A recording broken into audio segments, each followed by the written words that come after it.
All right. Thanks everyone for tuning into another episode of our SEACT Interview Series. And I have the pleasure of interviewing Max Mickey of ModeShift.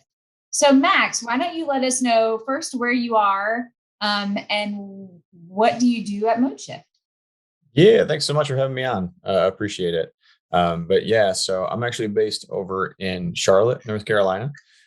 So in our geographical space here for SEACT, I am our vice president here at MoShift. So I kind of manage really all of our kind of new business, current clients that are coming on, and I'm here to try and help us grow is the day to day. There's probably about 30 different hats inside of that since we're a smaller organization, but that's on paper what I do. Okay. Well, and I think to back it up, what does ModeShift do? And then how many people do you have? Yeah, so we're I like to say we're transit tech.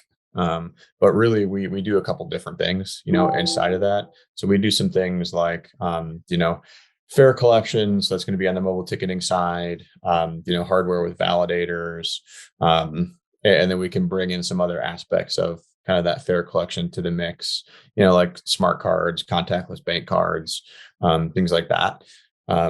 Our back end kind of manages all those different aspects, and we can pull in different integration. Then depending on the partner we're working with, we can even do things like track vehicles. We can we're working with some agencies now. It's pretty exciting on the demand response side. So almost kind of like an Uber-like experience where someone can request a ride inside the parameters of that operator, and kind of can accept it or deny it, and schedule it, things like that. So it's we've been evolving, but we're transit techs. Some of the marketing folks like to say mobility as a service and some of the other buzzwords, but that's what we do. Cool. And how many people you said it was small? So, we're kind of interesting. We're a little bit of your, kind of classic, like smaller kind of tech startup in this space, but we're born from a very large organization, actually based out of Europe. So they're called Telelink, been around for 20 plus years, $100 million a year in revenue type organization. And they do a lot of different type of, I would call it like smart city tech in Europe. So things like transit, like what we're doing here in the States, but also even things around like greenhouse gases and parking and kind of the whole nine yards. But we're, probably about 50, 60 total people kind of in that organization. Here in the States, we're probably around 7 or 8 or so. But again, kind of unique. We're very flexible and customize things and kind of, at that stage in our growth, but backed by a very large organization. So we're fortunate to have, very talented folks and good resources. Cool. How did you get into the transit tech field? Yeah, it's I've been kind of in and out of it actually. So like if anyone, knows much about Charlotte, it's actually a financial hub. It's a banking center. It's the second largest, essentially, banking center behind New York City, in the United States. So, like most folks here, I at some point worked for a bank. Um, that's kind of what I came out of school doing. I was working in the financial sector, and I just didn't like it. It was boring. I could only stare at Excel for 14 hours a day for so long, and so at the time, I wanted to move into some type of startup type environment, and I wanted to stay here in Charlotte. And so I used it was at the time it was a website called Angel.co. It was kind of like a Indeed for startups, is what it was. I had a friend who worked kind of in that space and told me about it. So I kind of put in the criteria of what I was looking for: this small team, kind of software sales, because I was transitioning from corporate finance to sales. So I kind of took a step back to get in that sector, but I put in all those resources, and one company came up in Charlotte.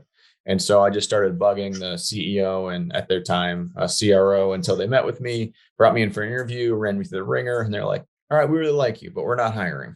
So I said, "Oh, cool. Well, glad I burned half a day of PTO to come meet with you."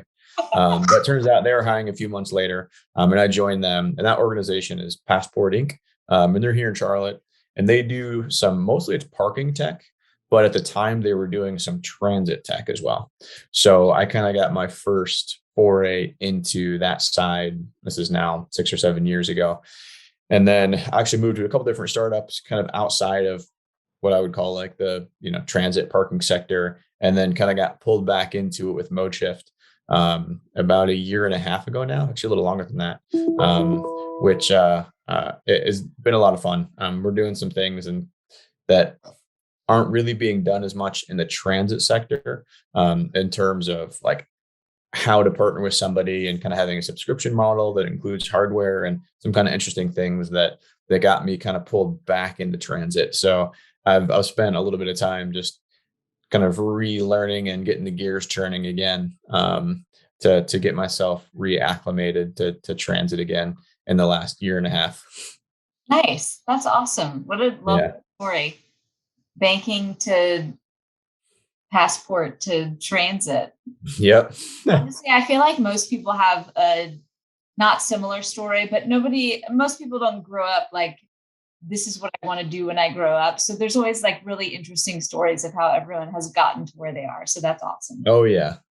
All Oh right. yeah. We're gonna, oh, I'm Once sorry. you get in, I said once you get in, somehow it kind of keeps a hook in you.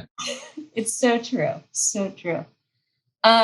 You kind of already answered something that you're excited about. So I'm going to jump into the wildcard question, which to me is always the funnest. So Okay. you will pick a number 1 through 8. I will ask you our super fun question. Okay. I'm going to go 5. 5. So appropriate based on our recent conversation. What grown-up job did you want to have when you were little? Oh, interesting. So, I'd say one of my first ones when I was little, like grown up job was, dreamed of being an NBA player. And then I stopped growing in 7th grade. So, that kind of changed things. I, I played a little bit of basketball in high school, but was not very good. That was probably the first one. And then the second one that I moved into after that was, probably in like high school and college, had, some of like dreams of kind of being, a Wall Street, stockbroker type individual. And that was actually my first job. I worked in Charlotte for a company called Vanguard, but I was a licensed stockbroker and did that for a little bit, but it wasn't really for me. Are kind of the two that pretty different, pretty wide ends of the spectrum for those two roles. But yeah, that's Yeah. what they would be. That's awesome. Well, thank you so much for participating in our interview. It was nice to get to know more about you. And for those of you watching, be sure to check out our other interviews on our SEACT Interview Series YouTube page. Thanks so much. Yeah, thanks so much. Have a good one.